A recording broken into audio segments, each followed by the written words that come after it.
A sense of loss does not completely disappear. However, it softens. So the intense pangs of grief eventually becomes less frequent. So I think this kind of describes the whole process of grieving in itself. It's not something that we need to overcome or see it as like, let's resolve this quick.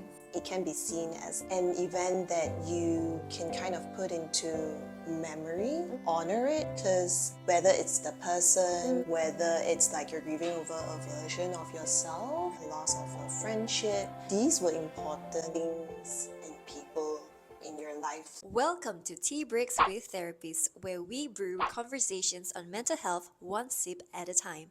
I'm your host Chayan, and in this unique series, we aim to break the stigma surrounding mental health by engaging in bite-sized, insightful interviews with experienced mental health practitioners. So grab your favorite beverage, get cozy, and let's dive into the fascinating world of psychology, one tea break at a time. Grief is a very natural emotion. It's a personal experience, and it sometimes stems from losing a loved one, losing an important relationship, job loss, and so on. So today we have one of our Remind Psychology Center's counselors with us to talk a little bit more about grief. Well, it is a heavy topic for me personally, but I believe she will enlighten us with many of her sharings. My name is Pik Wah. I'm a licensed counselor here at Remind. Like you said, the topic is heavy for many of us also, even for me personally, but hopefully as we talk, it gets a bit lighter. I believe that you have been helping a lot of your clients to navigate through the process of grief, and what really motivates you to come into this line? It wasn't an intentional thing. I didn't start out, like I only want to see clients with grief or even this topic because like you said, like it's heavy. But what I eventually realized is the more clients that I saw, this topic was just always coming up lah. Not in forms that we automatically think about. So not necessarily like the loss of someone. It could be something smaller, like maybe not getting the job that they were aiming for, losing friends, things like that are still grief. It was kind of like, as it came up, I was immersed into it also lah.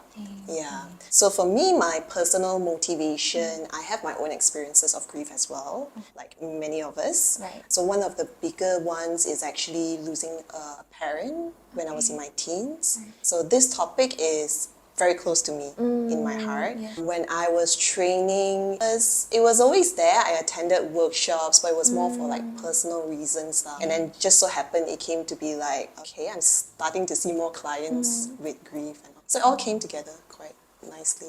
Right. And I believe then this experience would actually help your client more because now they can relate to you. And when it comes to grief, right, I mean, at least for myself, I've heard of different models. There are different stages that we go through when we experience grief. And how much do you think is true, especially based on your own personal experience? Do you actually go through like the denial process and then the anger, this and that? Or is there any other model that better explain it? So the model that you just described, those few stages, right? It's actually the Kubler-Ross model. So I think this would be something if you just Google up, this is one of the things that come up very frequently, like a very well-used model. I do agree, and in my personal experience, I do find myself kind of like going through the different stages because I know about it theoretically. So sometimes in the back of my head, I'm just like, okay, I'm in this particular phase. So yes, individuals do go through the phases. It's not always linear in its sequence. So there is, it's dabda in short. Denial, anger, bargaining, depression, and then finally acceptance lah. But not necessarily have to go through it all in that sequence. So you might find yourself, I think, in the very initial phases of any loss or grief process, there's the denial, and then there's that anger, a lot more strong emotions that you're experiencing. Yeah, feeling sad, feeling maybe guilt, anger. This one is very obvious for us to notice also. And if you know the model, you know where you are, right? Later on, even for me, my personal experience, I realized that I kind of move ahead and then kind of go back again to more heavy emotions that come up. It takes time and it can be a long process. process. And in line with that, right? You know how some people would say like, oh yeah, there will come a time when you would finally move on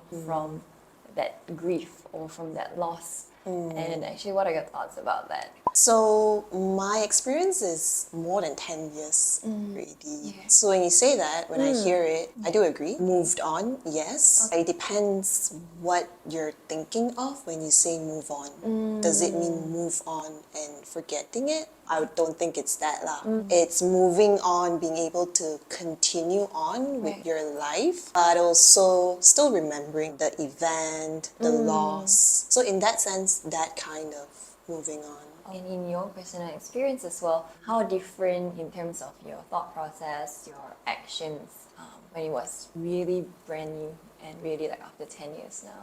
I think initially there's a lot of more automatic, intrusive thoughts. A lot of thoughts, it differs from person to person. So for me, it was a lot of questioning, a lot of like, what if, comparing, what if this scenario, that scenario, things like that. So it's very heavy and there's a lot going on, even emotions also. So for me as a practitioner, my emotions, I understand it to be influenced by my thoughts lah. So that's how I saw it. Initially it was just a lot going on, not very clear-minded about things. 10 years later on, of course, it's kind of like a ball of yarn that just eventually loosens up a little bit. And then you can kind of see the individual strands. So if I can put it in kind of like a metaphor, analogy, it's something like that.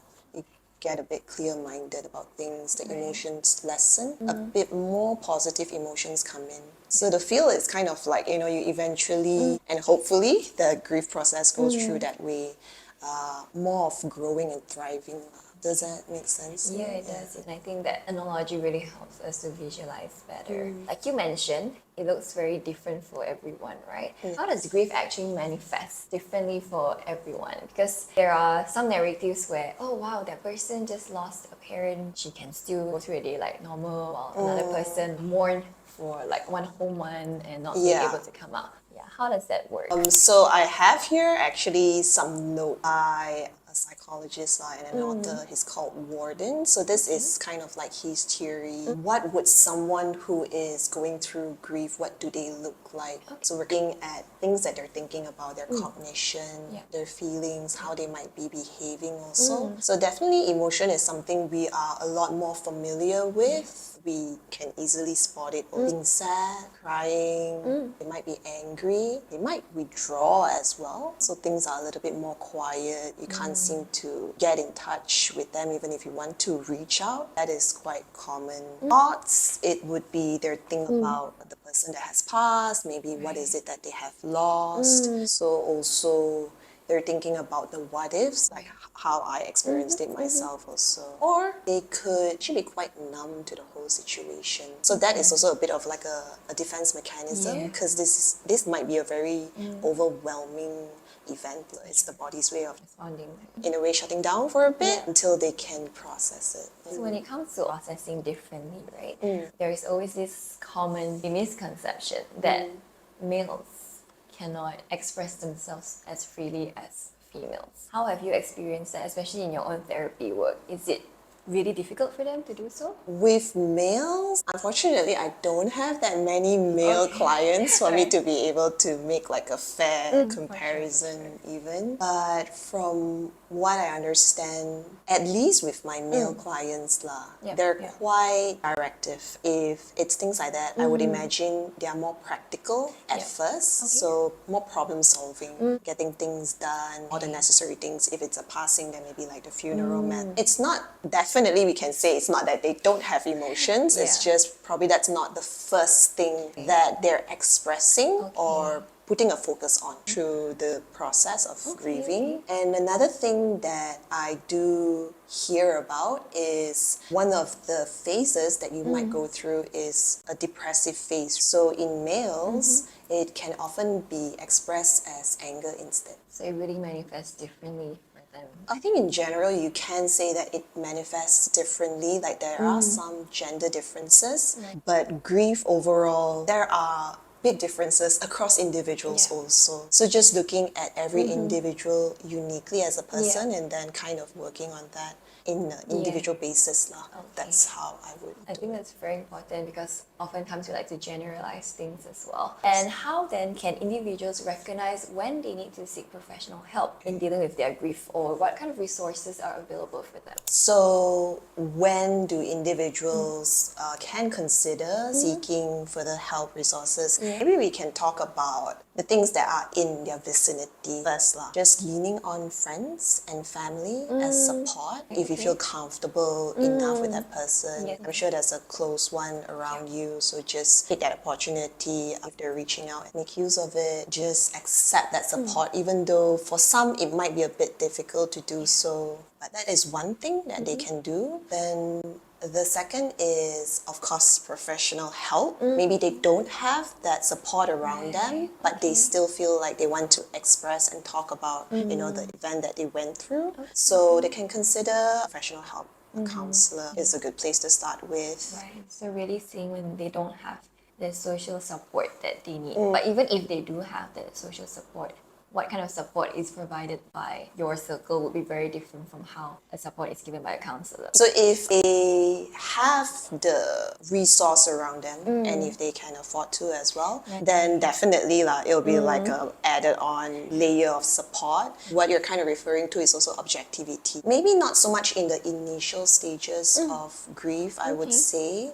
But later on, the things have kind of calmed down a bit. If it's like a passing, then you would want to take care of more practical matters first once everything is settled. And then you feel like you're in the frame of mind where you want to process certain feelings and the event. Because therapy would also entail, kind of not just processing, but maybe how you would like to move on, what you'd like to bring with you. So that's another phase of the process in itself. And it does take a bit of emotional energy to do that. So after things have kind of calmed down a little bit, then definitely I would say professional support also. How will it differ then from like a passing of a loved one versus job loss or like losing an important relationship? So when you talk about job, there is a different layer to this. There's some kind of urgency if there's like financial concerns. It's a little bit different in terms of what are your needs at that time and then the urgency of it. So if it's interfering with some aspects of your life, so if it's job, there might be a financial concern that you need to fill in, then come in for a session if you can. So then we can work out like an action plan, how to move from here. A relationship loss, I have quite a number of clients coming in, but they don't necessarily come in saying that they want to process the breakup or a relationship loss. It comes out later on. What they're coming in is not exactly that they want to work on. So that's the underlying. That's the underlying, yes. But as we can see, they always bring it up, which means that it is something that's bothering them, and it's one of the things that they would actually want to be talking about and processing. I see this a lot in my clients, and after they get that support, then things are a little bit better. They're a little bit more relieved. They get a bit clearer. So it does look very different for different examples or reasons behind the sadness. Okay, and what are some healthy coping mechanisms that individuals can use to navigate this grieving process and manage their emotions? Some healthy coping would be, I think, firstly, very important to actually acknowledge the event. Understand that the model, at first, it's like denial. You wouldn't immediately following a loss like, okay, I'm gonna start coping right now. That's quite counterintuitive also. Acknowledging the event, acknowledging what has happened can be very powerful in itself. So even for me, of course, I understand that there's been a death, there's a passing. So I understood it very logically. However, emotionally, it was kind of like still catching up. It's still kind of trying to make sense. So actually properly acknowledging it. And then from there, I think the emotions will naturally come up, and then it's easier to work with like processing the emotions. One practical one is creating a routine. So creating a routine will provide a bit of consistency, and it gives you like a sense of control also. So everything is very chaotic, right, when there's a loss. So creating a routine will inject a little bit of that sense of, okay, I can still do this. If it's something that is repetitive, it's easier to just follow through daily. So it could be very, very simple things, just taking care of yourself, making sure you shower making sure you have something to eat even though you don't feel like eating, making sure you go out, even though it might just be like a short walk, walking your pet maybe. So would you say that self-care is something that we'll forego usually, like at least the first thing when this kind of experience come to us? Self-care will be something that you forego at the start. I think that will be the last thing that you would want to be thinking about also. Yeah. lah. So it's a gradual process. lah. It's also part of the grieving process, kind of resuming back normalcy. So if you were someone that do indulge in like self-care, you have been doing things before, an event happened, you stop, you don't feel like doing it, that's normal, that's expected. But then with a bit of time, as you kind of go back to your normal routine, you go back into that self-care. Once you feel like doing so, then you can top up more self-care if you want to. So even doing it, the self-care, I think being very intentional, knowing why you're doing this, what is it for, just being very mindful while you do it. lah. So if I'm hearing correctly, that's acknowledging the event that happened and of course creating a routine. Anything else that you'd like to add on? The professional support. If you want to talk to someone, if you have that resource available around you, I think nowadays there's a lot of it's more like accessible places. now. Just go in once and then see how you feel following that. But sometimes really taking that first step would be quite hard as well. The first step would be the hardest lah. But definitely would be very important. Before we slowly wrap up the episode, I have one very pressing question. Oftentimes people, including myself, we're unsure of what to say to a grieving person. We really want to support them, we want to comfort them. But sometimes we say things that are not necessarily helpful, like stay strong. So in your opinion, what are the best ways then that we can support, we can comfort them, or maybe even the do's and don'ts when it comes to a grieving person? This question, even for me, I don't have like a perfect response lah. It depends who is it that you're speaking to, the level of attachment in that relationship, how close you are. You'll definitely understand this person a bit better if you're a close friend, something has happened and you want to like offer your support. One thing I will say is to also consider firstly yourself, your capacity to be able to offer this support. If it's like a close friend or even maybe a family member, it's not just happening to them, but it's also a process that you're a part of, even though it's not primary, you're like a secondary. Because offering support, everyone has very good intentions when they want to do this. But consider yourself, how much of yourself that you can offer, your capacity at that moment. If it's good, you do have that capacity to offer for them in that moment, go ahead.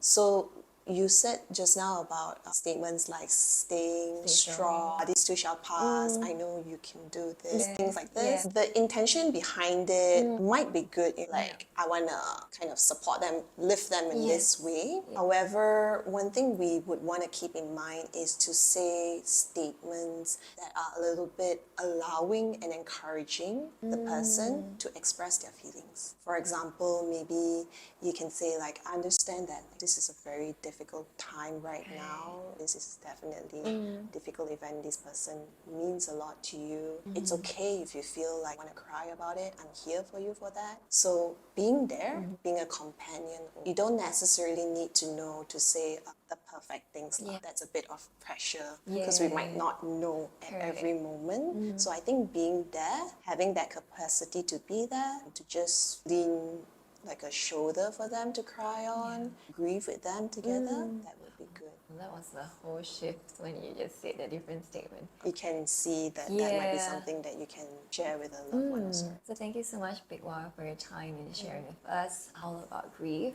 Is there anything you want to tell the public? So as I was doing a little bit of research, I came across a quote. I couldn't identify who is the author, but I felt like it was very appropriate to kind of describe the process of grief. So it says like a sense of loss does not completely disappear. However, it softens. So the intense pangs of grief eventually becomes less frequent. So I think this kind of describes the whole process of grieving in itself. It's not something that we need to overcome or see it as like, let's resolve this quick. It can be seen as an event that you can kind of put into memory, honor it, because whether it's the person, whether it's like you're grieving over a version of yourself, a loss of a friendship, these were important things and people in your life, so honoring them in the form of a memory and then incorporating it to your life from then onwards. Wow, that's very Thank beautiful. you for having me. And of course, if this episode really resonates with you, feel free to save this and even share it with your loved ones whom you think would really benefit from this. So thank you everyone for watching Tea Breaks with Therapists, and I'll see you in the next episode. Bye. Bye.